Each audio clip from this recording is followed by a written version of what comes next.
Hello, everyone. This is Dominique Gomez from the Salazar Center at Colorado State University. Thank you so much for joining us today for our webinar series, Connecting for Conservation. Today, we are talking about urban tree canopy, redlining, and neighborhood impacts, and we have two great panelists that I cannot wait to introduce to you. But first, just a little bit of housekeeping to make sure you understand how this works. All attendees are on mute, so we can't hear you, but we would love to hear from you. So please submit questions and comments through that GoToWebinar control panel question box. You can start submitting your questions right away. We will get to questions after brief presentations from both of our lovely panelists, and we'll get to as many questions as we possibly can today. The session is being recorded, and we will try and share it within the next 24 hours, so you can share it with your colleagues who weren't able to join. And you can also find the recording and all our recordings from our past webinars on our website at salazarcenter.coloradostate.edu. You can also learn more about us on the website or on Twitter, LinkedIn, and Facebook. The Colorado State University Salazar Center for North American Conservation supports and advances the health and connectivity of natural systems and landscapes throughout North America. We know that healthy natural systems support climate adaptation and resilience, protect biodiversity, and support long-term human health. And we take an intersectional approach to build bridges to connect academic research, community practice, and policy. Again, you can learn more at our website.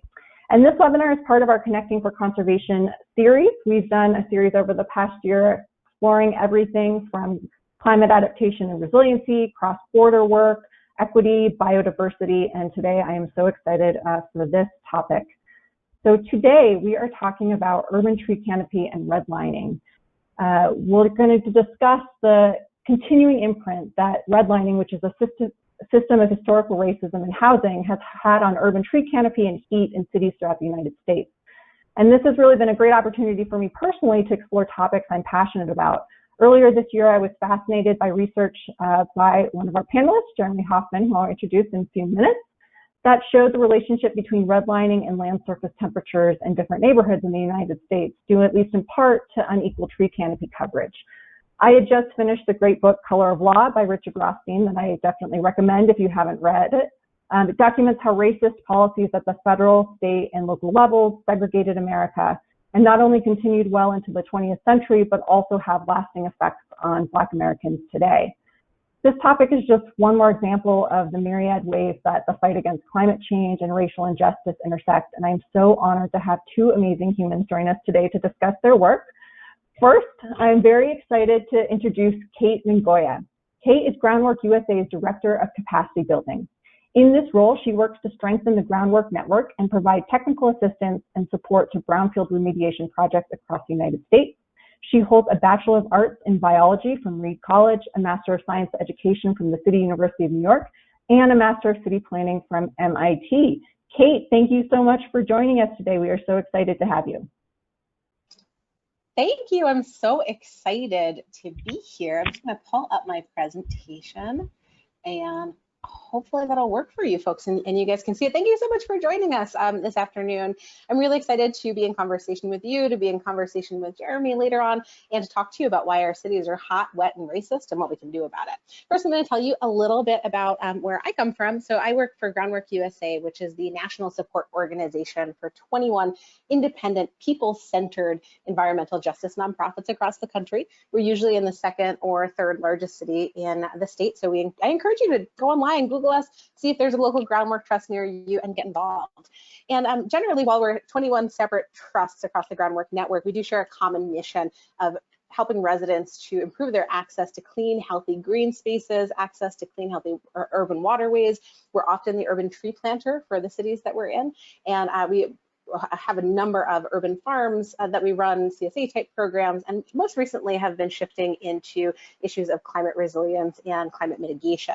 And that's really important because it is getting really hot and wet in here in the world and as a country. And we know that this is going to be very expensive.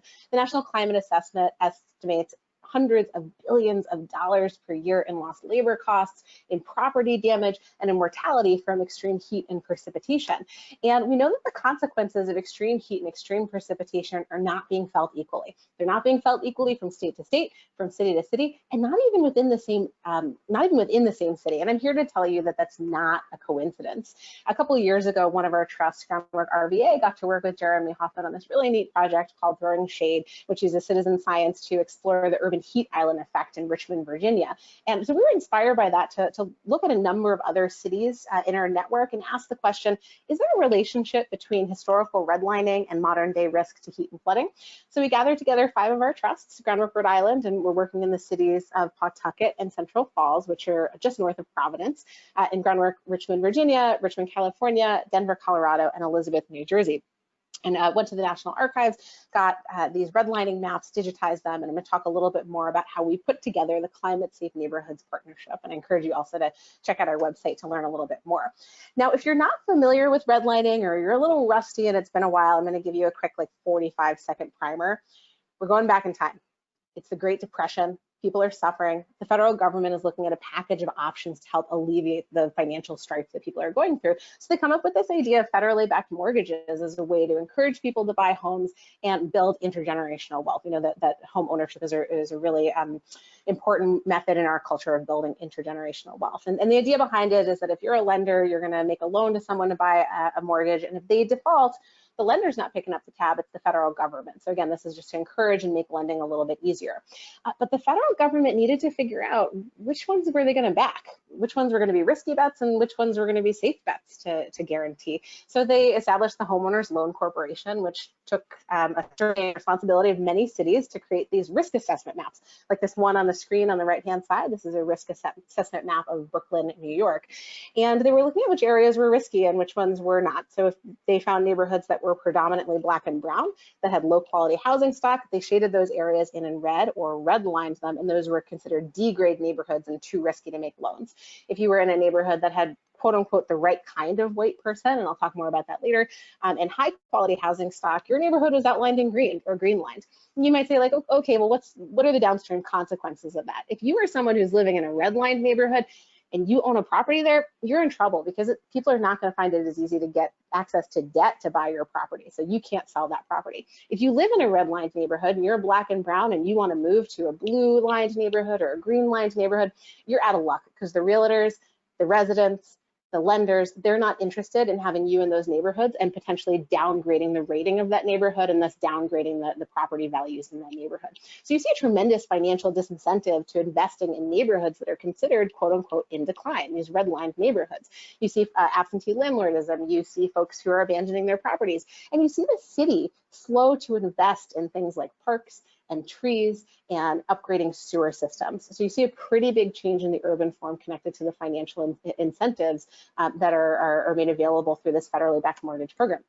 So just again, real quick, green, so first grade, white, good quality housing stock, D, fourth grade, people of color. The next slide I'm going to show you is a GIF of Union County, New Jersey. And on the far right-hand side, you're going to see Elizabeth, New Jersey, which is just south of Newark, which is just south of New York City if you're not familiar with the Mid-Atlantic. And you're gonna see some colored squares on the top.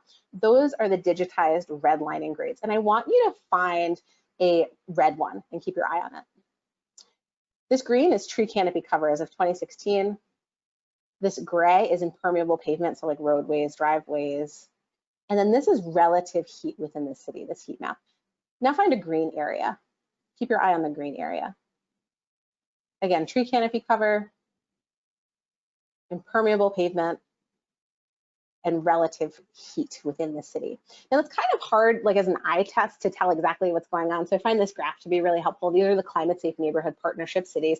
And we found that as you went from A to D, from those green-lined neighborhoods A to those red-lined neighborhoods D, that red bar, that's relative temperature, land surface temperature. It goes up.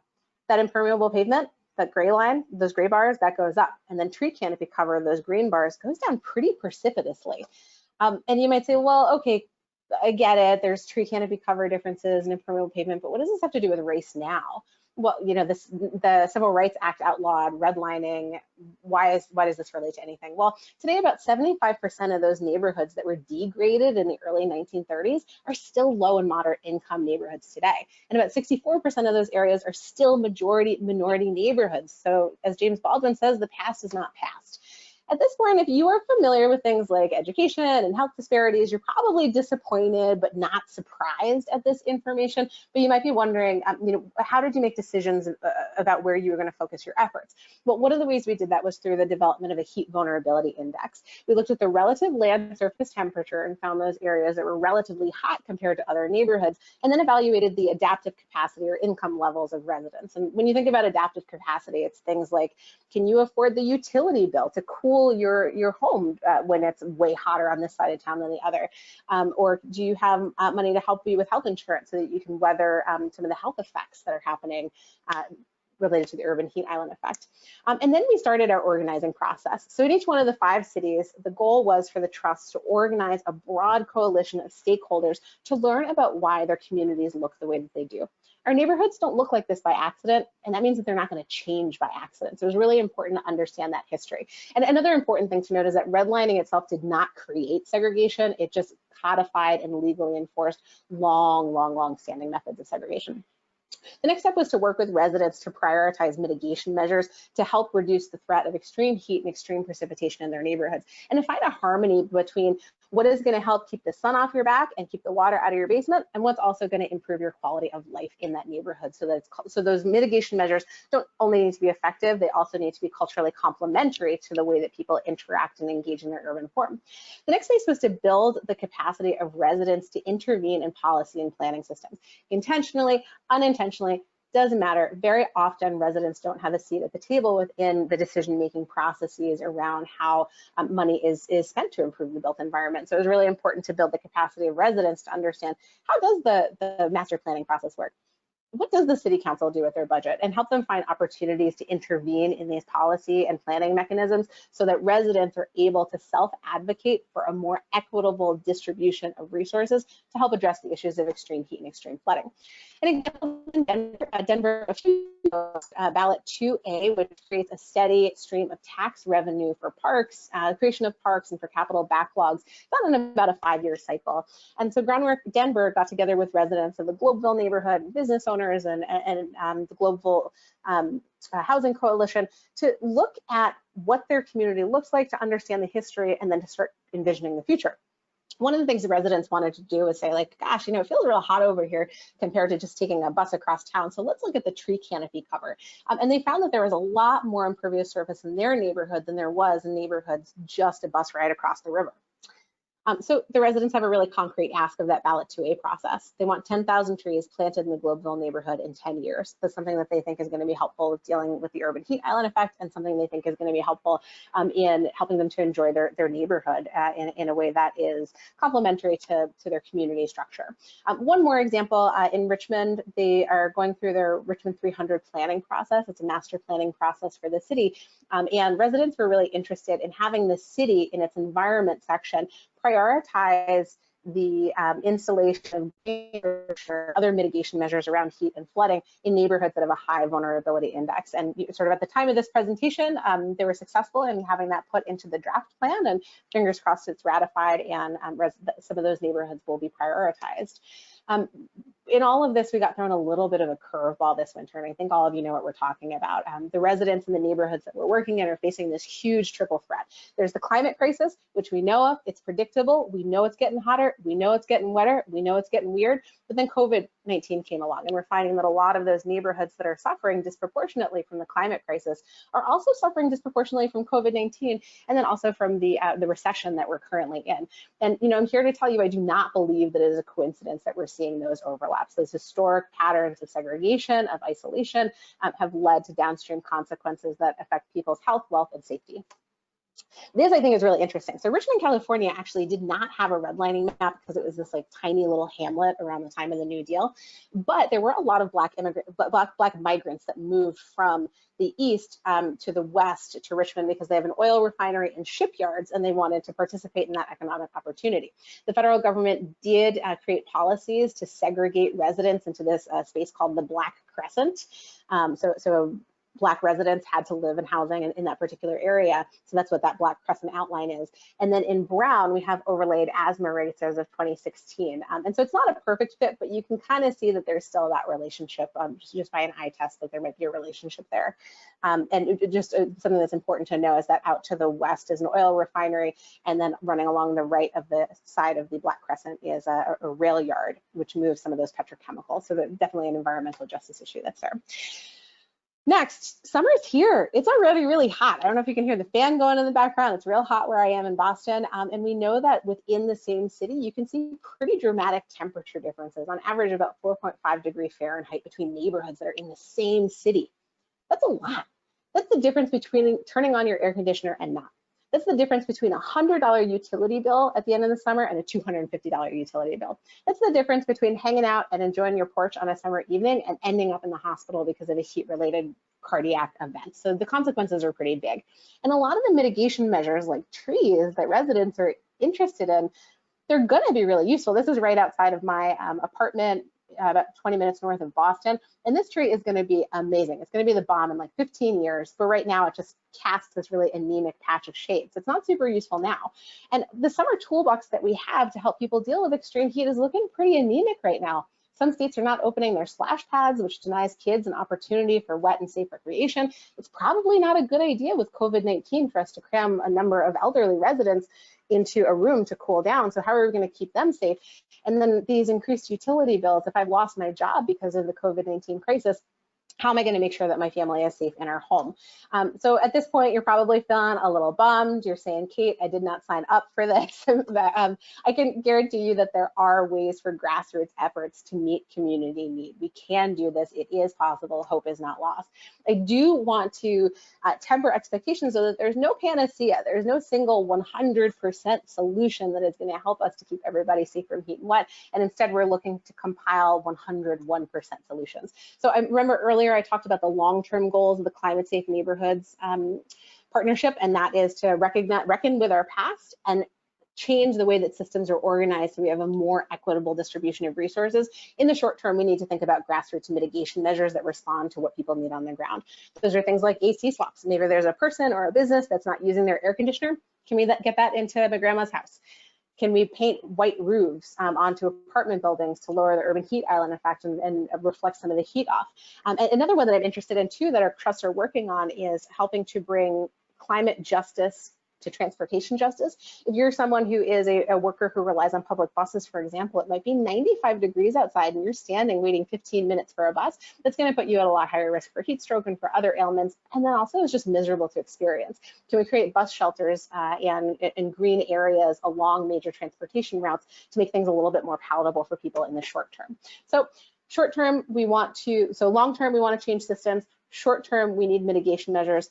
But in the long term, we need to invest in our communities and put them in the driver's seat. And historically, they have not even been allowed to step inside the car. So we're working on building broad coalitions of stakeholders, building the capacity of residents to understand their history, and also envision and work towards creating a future that works for them.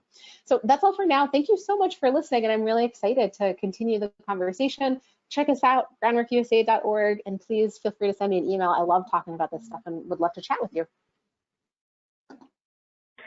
Wow, Kate, thank you so much. That was wonderful and rapid fire. We had a few people ask if the slides will be shared, so I think Kate is very willing to share the slides afterwards. I know that was a lot of good information, and we're going to have plenty of questions a little bit later. But first, to continue the conversation, I want to introduce our next panelist. Dr. Jeremy Hoffman is the Chief Scientist at the Science Museum of Virginia and teaches at the L. Douglas Wilder School of Government and Public Affairs at Virginia Commonwealth University. Jeremy was recently honored as one of Richmond, Virginia's top 40 under 40 and is one of the Grist 50 Fixers for 2020. His work has been featured in National Geographic, the New York Times, CNBC, and the Washington Post, and he is going to continue on from Cate's presentation and tell us a little bit more about new research that he's been working on. Jeremy, thank you so much for joining us. We're so excited to have you today. Thank you so much for inviting me. It's been an absolute thrill to prepare for this and to follow someone like Cate, who really did a comprehensive job explaining the kind of boots on the ground work that's really necessary to make headway on this problem. I'm going to kind of step us back a little bit more and look at the question of heat at a national level, and then expand our understanding that it's not just heat that we can really point to as an outcome of these legacies of disparity and housing policy. And I just want to acknowledge as well that this is built on a lot of work by other amazing people. I'm really fortunate to have the opportunity to work with a fantastic network of folks, including Vivek Chandas, who's been my primary collaborator on this work, who is a professor of urban planning at the Portland State University. If you want to learn more about some of the work that Vivek has been doing in this world, please suggest looking him up, and the Super Lab at Portland State University, who I've had the opportunity to collaborate with over the last several years. So let's just kind of hop into it. Again, Cate did a great job of explaining that things are getting hot in here. By any measure, heat waves are becoming more frequent.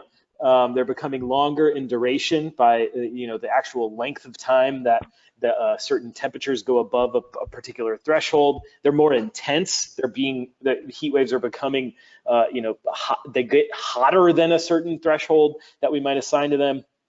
And they're happening at weirder times of the year. The actual, you can think of it as like the heat wave season is kind of like fattening out over the edges of its belt, and where it used to occur at a very predictable time of year, we might have them occur earlier in the spring or last longer into the fall. And so this paper from 2015 did a great job of contextualizing this kind of lengthening, strengthening, intensifying, and more frequent kind of heat wave situation across 50 of the largest cities in the United States. This is important to us because this relates directly back to human health. It might come as a surprise that heat is the deadliest weather-related hazard in the United States, even more so than things like flooding, tornadoes, and hurricanes, which tend to be the more headline-grabbing breaking news stories. Extreme heat is truly the kind of silent killer, and we didn't learn that somewhere better, I think, in this country than 25 years ago in the city of Chicago. At this time, the temperatures went well over 100 degrees for several days. It didn't cool down overnight, and over 700 people died in this extreme heat wave. Most of those deaths occurred in elderly communities of color. And interestingly, I have a direct connection to this event because at this time I was growing up in the northwestern suburbs, which, if you know anything about Chicagoland, that's very, white, middle class kind of upbringing. And I actually remember this weekend in 1995, my family had a backyard party. We had baby pools and air conditioning, and we ate, frozen ice cream pops and things like that. Meanwhile, just a few miles away on the other side of town, people were going through something that looked like this. And so that kind of imprint, as I became an adult and learned about climate change, and then learned about how health disparity is linked to these climate stressors, I had to reflect on my upbringing and really start to interact with this information in a real meaningful way. And one of the ways that you can do that, if you're interested in learning more about this particular event, is to read the book Heat Wave by Eric Klinenberg, who's a sociologist who spent a lot of time kind of dissecting why certain areas had higher death rates across the city of Chicago. And one of the most captivating results of his work was to align areas that had the highest heat-related death rates, which are these areas of the city that are shaded in gray, and then cross-referencing that with the same areas that have the highest percentage of persons below poverty. What he was able to uncover is that this idea of disinvestment in these communities created fractured and non-connected, very limited social infrastructure that kept these individuals, these elderly people of color safe during this heat wave. There were, and the details are extremely graphic and interesting. Please read this. This is 25 years ago. I think we should really be thinking this summer about what we've learned and what we've been able to do since 1995 in Chicago. I wanted to bring this.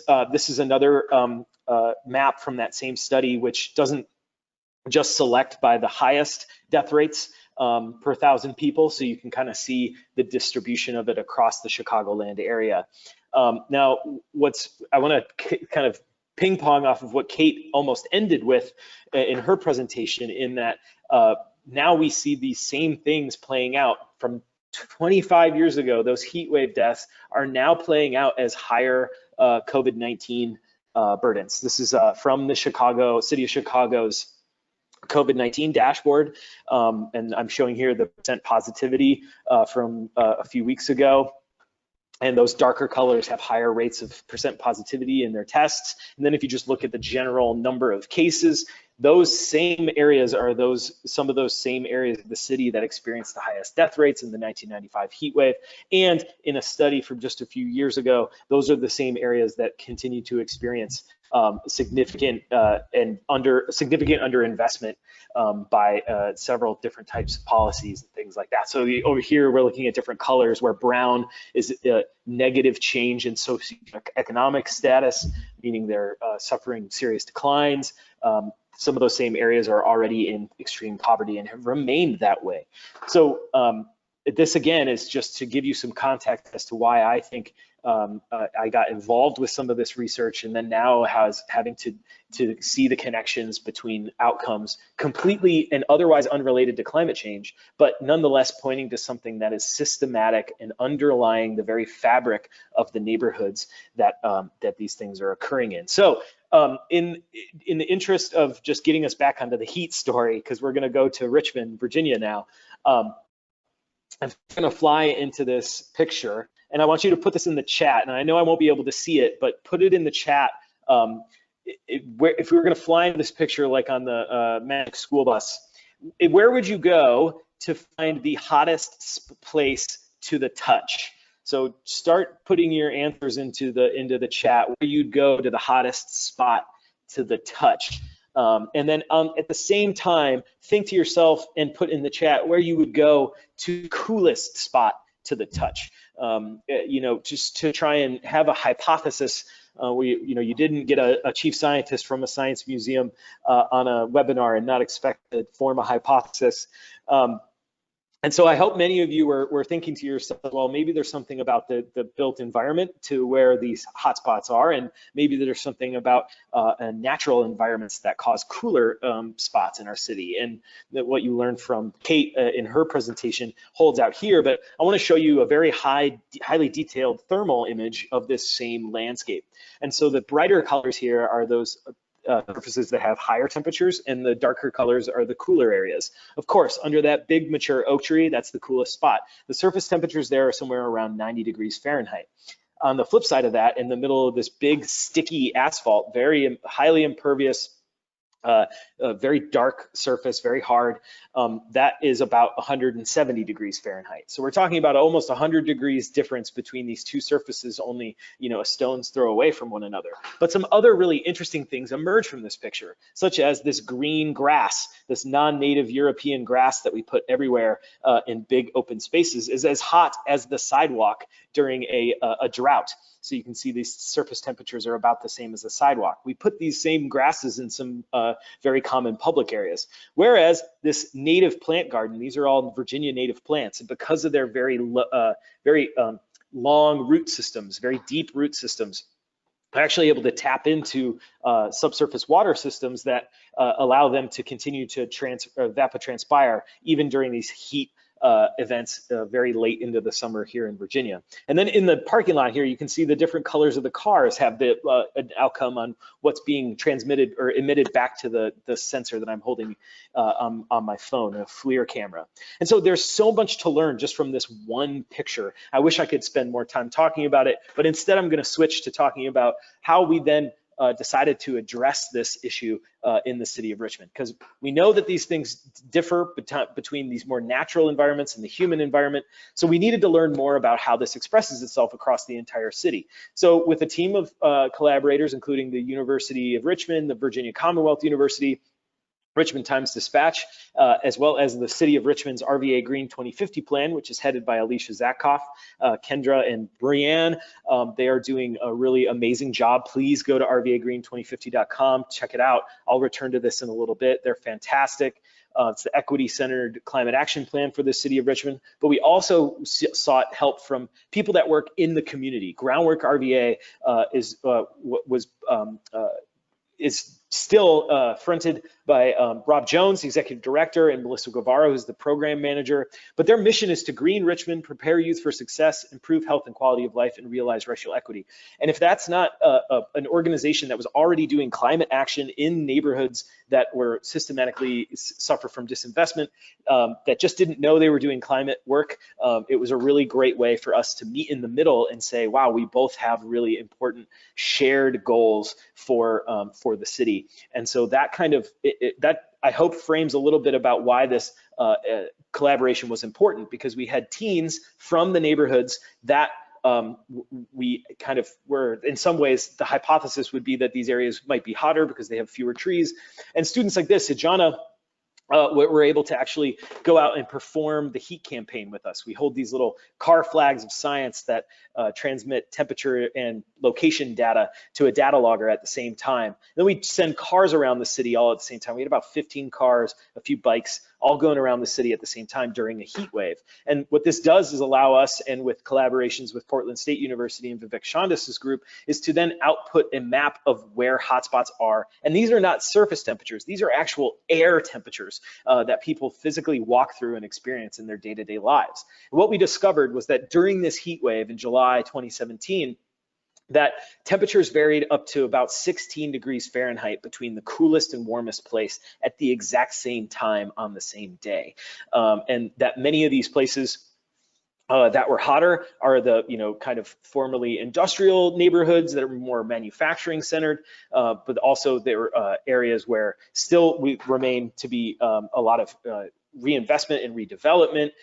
Something surprising was that the downtown area, where the buildings are very tall and the streets are very narrow, that actually causes there to be these little shade canyons to form, and the air temperatures are actually depressed in these places relative to the more like single story brick, very wide street kind of neighborhoods that are common in some parts of Richmond. So there's some really important details here that are super interesting to explore on an almost block by block basis. This gives us a much more detailed explanation of the things that drive extreme heat in our city than something than like just the simple satellite temperatures that we tend to use in other places. Now, I want to say that we're doing, and Vivek Chandas's group, Kappa Strategies LLC, is running about 20 of these similar air temperature campaigns in cities all over the country this summer.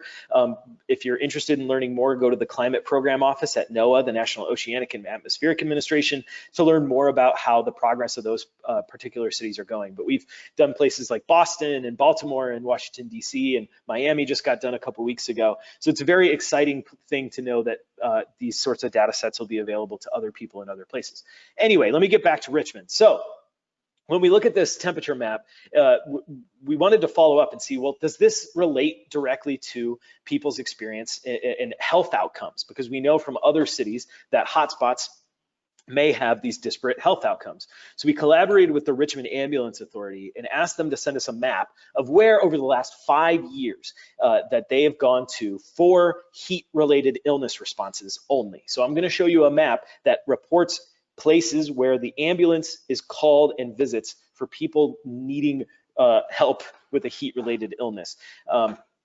Now, this is perhaps quite striking if you've never seen this kind of correspondence between two maps before, but the structure and correlation between these two things are such that it's really, really clear that the hotter spots of the city correspond to higher rates of ambulance responses. And even if we correct by population, that this pattern still exists. And if we look at the zip codes of residents of people showing up to urgent care centers and emergency departments, the same 4 zip codes that have the highest ambulance responses also have the highest emergency department visits, as well as the hottest temperatures. So I think that this relationship really exists, and it points to more research being needed to discover what exactly, who are these people? What jobs do they have? Are they outdoor workers? Are they construction workers? Are they living in houses without AC?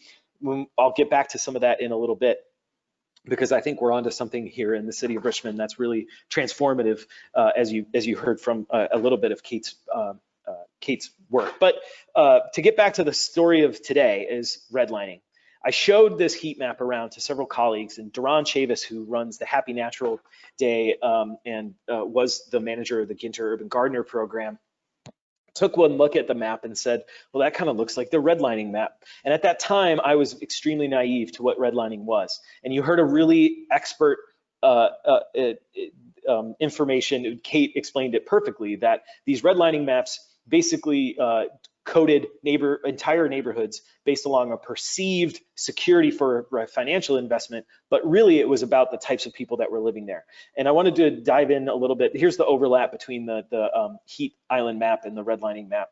Hopefully it stands out to you that many of those same red areas are those same areas that are hot. And I wanted to give you a little bit of description, because we can actually read what these people were, how they were talked about using the digital scholarship at the digital scholarship lab at the University of Richmond's mapping inequality website. If you've not done this, please go visit this website. You can click around to every HOLC map in the country and read the details about what the assessors were writing about the people that lived here.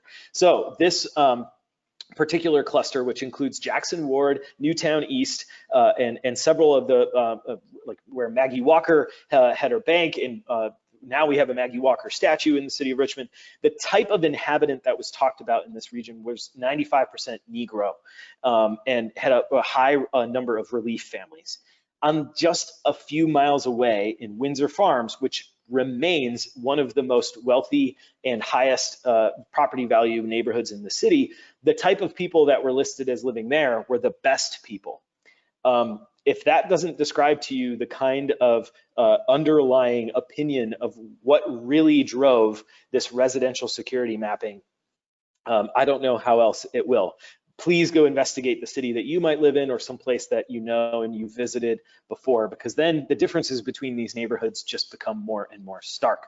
So in a paper that was published in January 2020, we presented this particular analysis. So we overlaid all of the HOLC maps that we could find with temperature maps here on the right. That's a surface temperature map from the Landsat satellite, and produced anomaly maps for the HOLC polygons within a city. So we found that it was warmer, informally redlined areas, especially for example, in the city of Richmond.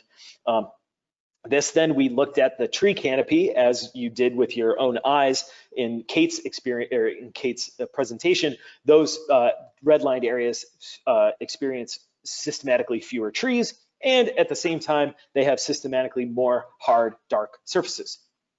The question then becomes, if we look at the entire country, what is this? What pattern emerges? Perhaps unsurprisingly, based on everything else that you've heard today, it's about 5 degrees Fahrenheit warmer land surface temperatures in these D-rated neighborhoods than their A-rated neighbors. This is also attended by, and when we break down cities by region and by individual cities, we see certain cities that experience very extreme A to D differences. The biggest one being Portland, Oregon, but with Denver coming in a close second. Places like Minneapolis, Columbus, Georgia, Jacksonville, Florida.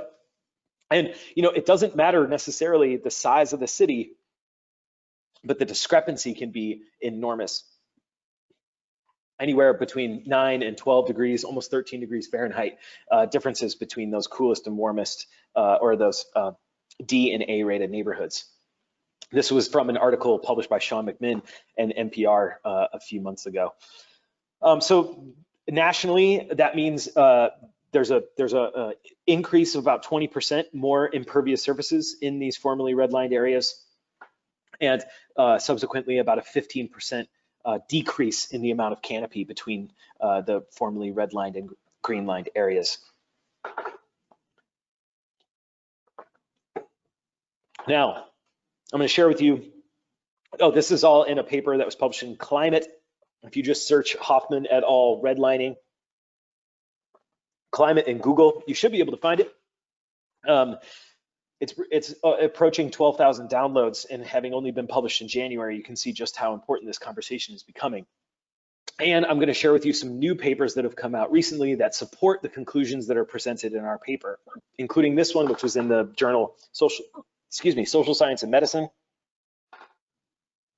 which showed similar amounts of disparity in tree canopy, but also presented that these areas, the D-rated areas, experience a higher exposure to airborne carcinogens with an extremely significant relationship. Excuse me, I've gotten the hiccups. I'm just gonna have to chug down some water. Okay, so these areas not only have fewer trees, but then experience more exposure to airborne carcinogens. Now, that plays a role then in potentially the health outcomes related to respiratory health. And in fact, just a few weeks after our paper was published, Anthony Nardoni in the Lancet Planetary Health showed that just looking at California cities and their redlined areas in the redlined cities in California, these areas, D-rated areas, experience higher rates of asthma visits in emergency departments and urgent care centers. So based on the conclusions of just those two papers, you can start to see the relationship between trees, green infrastructure, impervious surfaces, things like roads and highways, and then the health outcomes in the people that live there. Now, this is another one that just recently came out that was extremely disturbing, is that Nancy Krieger and colleagues just showed that historical redlining actually has a higher odds ratio for preterm birth in New York City over the last few years. So not only is this historical redlining potentially influencing the built environment, but then those built environment stressors are then creating situations where mothers are experiencing higher rates of, or odds of experiencing preterm birth. And even advocates, Nancy and her colleagues advocate for this to say that historical redlining should be held up under scrutiny as a social determinant of health. This historical housing policy being explicitly used as a social determinant of health, and I would absolutely agree. And then this is a paper that just came out a couple weeks ago, June 25th, in the journal Injury, looking at Louisville, Kentucky, and I'm almost certain that you would see this in other areas of the country that were redlined, that there is approximately 5 times the number of gun violence gunshot victims, I'm sorry, GSVs is gunshot victim in the redlined areas than in their green line neighbors. And so outcomes even related to it just becomes this dizzyingly amassing kind of historical context for the things that we just usually come up with an easy explanation for, or end with, these things are happening in low income neighborhoods. Instead of asking ourselves, why do these low income neighborhoods even exist and remain this way? And so let me show you just to wrap up here, that this is our heat vulnerability map for the city of Richmond. It might look a lot like the heat map, which it does because the urban heat island map actually is included, but we also include things like health conditions, housing cost burden, no AC, being elderly and living alone, taking public transit, as Cate mentioned, going to the bus stop in the heat island would be really not pleasurable experience, very uncomfortable. Maybe you work outdoors. And so this is what the heat vulnerability map looks like. And this is being included in our Richmond 300 plan, but also we then worked on an aggregate COVID-19 risk map. This includes both the risk of experiencing an extremely severe case of COVID-19 as those sorts of respiratory and other health conditions that predispose somebody to having a severe case, as well as the risk of even being exposed to the coronavirus and then and having COVID-19. That's in things like having a certain area of employment or living in poverty or having crowded housing. Those are the sorts of things that predetermine someone to potentially even have COVID-19 risk. They're the same map. And I hope that other cities look into this themselves and realize that climate equity is also many other forms of equity. And that many of these same areas are experiencing a wide variety of stressors, and that we need the kinds of purposeful interventions that seek to get to the root of some of this stuff. And so Nancy Krieger and her colleagues really make this neat flow chart that includes a historical timeline, that where in the 1930s HOLC maps provided a trajectory for investment, disinvestment. This then expressed itself in the recent as having where all these different services and benefits of the built environment and the city itself, medical care, social service, parks, transportation, all those things then turn into the exposures that turn into inequities in relation to preterm birth. But I would suggest that it's virtually any sort of those things that we see now occurring in these inequitable experiences and outcomes in these redline communities. But the question that I'm now asking myself is what came before that? Because we received some criticism about our paper is that you're saying that there's the causal relationship between redlining and heat exposure, and we're not. I don't suggest that we say that redlining caused this. I'm saying that it made it law. It made economic inequity and then eventually environmental inequity lawful. But what came before that? And I want to say that there's the potential for this persistent neighborhood sorting idea that Stephen DeBerry did a spectacularly good job describing in a TED Talk from 2018, where he called the wrong side of the tracks is usually the east side of cities. And if you look at many of the HOLC maps from around the country, it's true. And that's partially potentially because predominant wind direction in the northern and southern hemisphere, because of the spin of the earth, causes winds to predominantly travel from the west to the east. In the pre-industrial and then in the industrial era, that would have meant that many of the industrial pollution would have traveled from the west side of the city to the east side of the city. And when I think of now in my city of Richmond, Virginia, the East End is exactly that kind of a situation. It's one of the formerly redlined neighborhoods. It remains predominantly community of color. It has all these disparate health outcomes. And then what's on the west side of the city, a place called Bon Air, which is French for good air. So these things we need to continue to dig to understand where truly the roots of all of these issues lie and how then best to integrate ourselves into the solutions, which I think, as many of you know, probably relates to green infrastructure, pervious surfaces, as those increase the ability for our landscapes to absorb stormwater, they increase positive, or they better our air quality and they decrease the air temperature. We need to stop making places entirely impervious, as that has huge cascading co-stressors on ecosystems downriver. And I think most importantly, and this is something that I think the Science Museum of Virginia is really embodying in several new grants that we've been awarded and that are pending, is that we are trying to seed power and increase resource flow into the groups that are already present in these communities. We need to figure out and take lessons from other cities where environmental programs may have fallen short, and examine what are those sorts of breaking points that we need to start dismantling.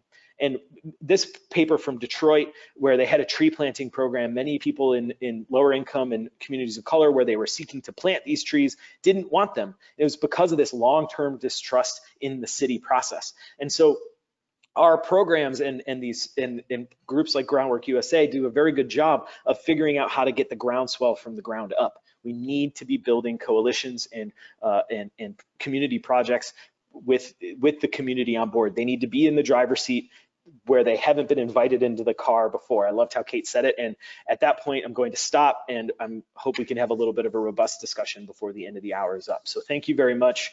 I'm on Twitter, and you can email me. Thanks for your attention. Thank you so much, Jeremy. That was a wonderful continuation of everything that Cate shared, and we have a lot of questions for both of you, so we're going to get to as many as we possibly can. Let's see here. Cate, we are going to try something new, everyone. We're not sure if it's going to work, but I am passing the presenter role back to Cate so she can share her screen. Hopefully we can see her. And then Jeremy, we can reappear. Here we are. Wonderful.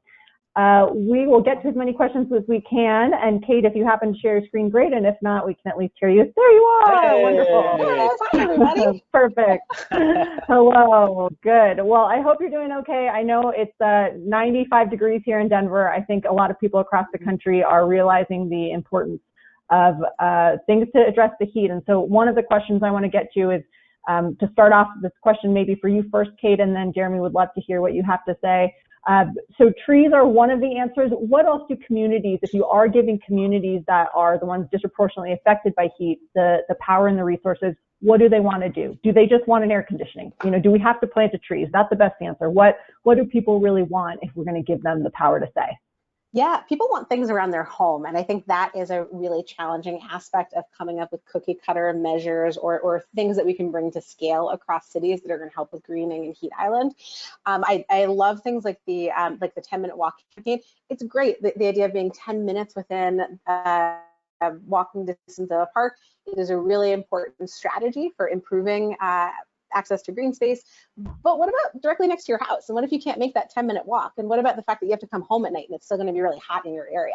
So folks are very interested in mitigation measures that are going to help to deal with the social costs, the health costs, the economic costs, and cultural costs of it just being too hot and not being able to enjoy the space that you live. Think about how terrible it is if you've ever been in a situation where it's been really hot at night and you cannot sleep, and that tossing and turning and how much that ruins your life the next day. You're just, oh, I'm so tired. Imagine going on like that throughout an entire summer and not having access to the resources to cool your home. So some cities are looking at different things. And in Elizabeth, one of the things they're looking at is cities sometimes give heat credits to help offset the cost of heat from the utilities. We're exploring the idea of what would it look like to also give out cooling credits. Some cities already do this, not all, but it's an option. Or painting people's roofs white, or putting green landscaping around, or even depaving parties. I live north of Boston, and it is so common for people to have their backyards completely paved over and all of that heat reflecting. So there's groups of folks that go around with pickaxes and will just dig up your backyard just to create a space that is a little bit greener and a little bit fresher, spread some grass. So people are really open as long as it helps to create the spaces in which they live and in which their families are in to be a little bit safer and a little bit cooler. I love that. Jeremy, anything to add? I know you work really heavily with the groups in Richmond, particularly. Well, I mean, everything that Cate said to 1,000 degrees, 100%. I would say, I think about it as like the day in the life of one of these heat islands is like you wake up in a hot house, maybe then you have to walk to a hot bus stop. You're on a bus without a lot of good ventilation. You might then go to an outdoor job. And so you're just constantly living in this ongoing, like, blow dryer, you know, to the face. And it's one of those things that's like, so then there are interventions that we can put almost all along that entire process where we can, you know, kind of turn down the dial a little bit, including making sure that workforce protections exist, that outdoor workers and people that work in poorly ventilated spaces have access to cool water, have a minimum kinds of ventilation, mandatory breaks. Then things like, you know, like the AC credits and actually increasing AC, which is an interesting problem because then that's a positive feedback on climate change in general if it's burning fossil fuels in order to generate the energy. So I think I hear a lot about workforce development too, and in renewable energy and like microgrids. And I mean, like, it's all about the level of knowledge. And I think that as we share and gain shared dictionaries around some of these things, we actually end up saying like, oh, I think of this as green infrastructure, whereas some of the community maybe think of it as neighborhood beautification. And so like, it's those two things, we need to find those overlaps where we're actually talking about the same thing and we're not in opposition, and just clear up those sorts of things and be willing to say like, oh, I'm sorry, I've been thinking about it in the wrong way. And again, it's just about ceding some of that power. Definitely. I love the idea of ceding power and combining a few different questions here. If trees are part of the solution, and I think a lot of the people believe that that can be, right? They're pleasant. Eventually they grow big enough to not be anemic. I love that. The little tree outside your front step there, Cate. If they are part of the solution, how do we make sure that it's a long-term solution, right? So it's one thing to plant a tree. I'm in Denver, you plant a tree, you leave it, it dies. And so, you know, there might be maintenance costs, there might be an ongoing need, and particularly if we want all the co-benefits, right? So if we want trees to become habitat for birds, if we want trees to also capture carbon, all the things that we know that they can do, how do we make sure that there's the funding and the grassroots support to have that sort of long-term tail? Cate, I'm going to go back to you again, and Jeremy, you're going to that second there. Yeah, sure. There's tons to say about trees in Richmond, so I'll that so Jeremy can pick up on that thread. I grew up in New York City in a neighborhood that was formerly Redline, and that had one tree on the block. It was on the corner. All of us kids would kind of like crowd around it in the summertime, feed it one of those like colored barrel juice drinks to try and keep it alive. And I think about how little we knew about the idea of tree maintenance and the idea of tree health. The tree is still there, by the way. And I think that one of the challenges that cities face is that like trees within themselves are not particularly expensive, but they also don't have a very high survival rate when you are in the urban environment for a variety of reasons. I live right off of a main thoroughfare, and there's just these like sad sticks in the ground with bare branches, and that's because there's a gas main that's leaking underneath, and that's killing the tree. So there's a lot of elements to the way that the city is set up, right? Not just, you know, people or pets peeing on it, but there's like gas lines, and there's the fact that the urban environment is really harsh. So you need to think more about comprehensive greening strategies, and you need to talk about maintenance strategies. One of the biggest things that I see from city to city is that they think about the planting, but they don't think about the fact that you need an arborist, which footnote, incredibly great job. If you're looking for, you need arborists on board, you need a maintenance staff, you need people to water it for the first 2 years. There's a lot more to it than just sticking it in the ground. So thinking not just trees for shade, but also thinking about what things can we create in the built environment to complement that shade, right? There's not a really good reason why we need to have open parking lots, like putting shade over the top of that with solar panels. You're producing energy, you're keeping your car cooler so you don't have to run your AC for a minute before you stick your kid in their car seat. There's all these different benefits that we can think about that would complement those trees. And then finally thinking about climate appropriate, and I'm talking about, you know, what's native to that neighborhood, but what also is going to survive in our best guess of the changing climate, grasses and shrubs and other greening efforts, right? Like it doesn't have to all be trees. There can be some diversity to it. And I think that's really important for like the maintenance of cool, vibrant spaces that, you know, organisms can hide in, and that people can also just appreciate aesthetically. Trees are awesome, but like trees and tall grasses and flowers are really awesome too.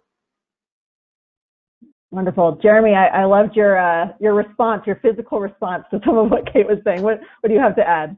Well, I think that, you know, so here in the city of Richmond, our you know, urban forestry department has slowly shrunk through time. So there's like 2 arborists for either side of the river, and so they take care. We've, you know, something like, you know, 40,000 empty tree wells in the city of Richmond, and those are just on like the known ones, but the rest of the trees are all split in 2, just between 2 people. And so what I've seen in other cities do really well, and what I think we're doing really well here in Richmond, is try to use it as a workforce development opportunity for these community organizations and volunteers to actually have that included as part of the maintenance plan. So Groundwork RVA works with the community organization that I'm a part of in Scott's Addition, which is one of like the hottest neighborhoods, both figuratively and literally. It's like the big, you know, loft apartment neighborhood, and we planted 160 trees, and now Groundwork RVA actually has a watering truck, and they're our contractor for keeping the trees alive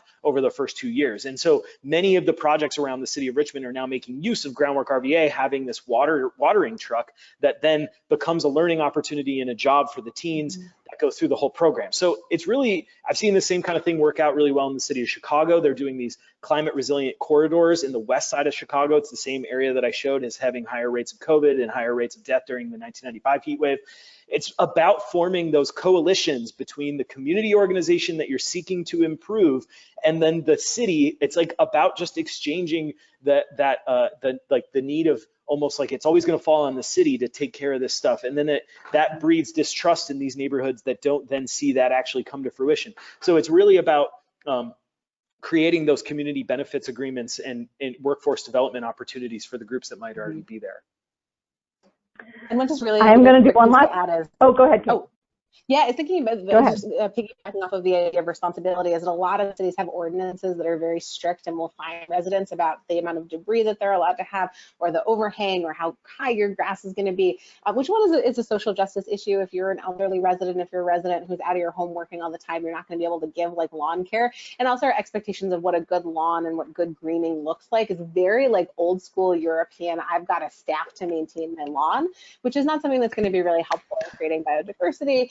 And then the other piece is thinking about responsibility is in some cities that Groundwork works in, residents will say like, get this tree out from in front of my house.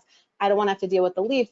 I don't want to have to deal with the cost of when that root grows and pushes up the sidewalk because the city says it's my responsibility. So also reevaluating how that structure works and who shares that load is really important to getting residents on board too. And then residents will take care of the tree. That spindly little nugget outside my window, like the neighborhood waters it. We're taking care of it. We want it here. Yeah. Yeah. Definitely. And I love that you bring in some of those maintenance costs and how they fall disproportionately. You have to make sure that the community wants the tree before you plant it into your yard. That makes so much sense. And the comments about grass, yeah, it's the number one crop we grow, and it's not something that we eat, and it's not something that provides a lot of habitat, so it's something to rethink.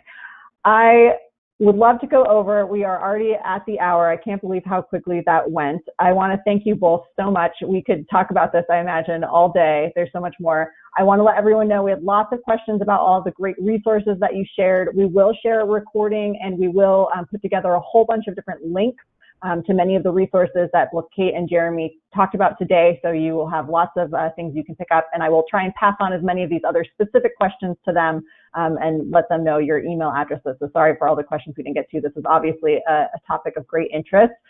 I want to thank you both so much for coming today. Really briefly, we do have an upcoming webinar tentatively scheduled for March 30th at noon Mountain Time. Again, we'll be talking about reducing flood impacts through building community resilience. Some great panelists there. You can find out more about that on our website, and we will also send out that information as soon as it's available.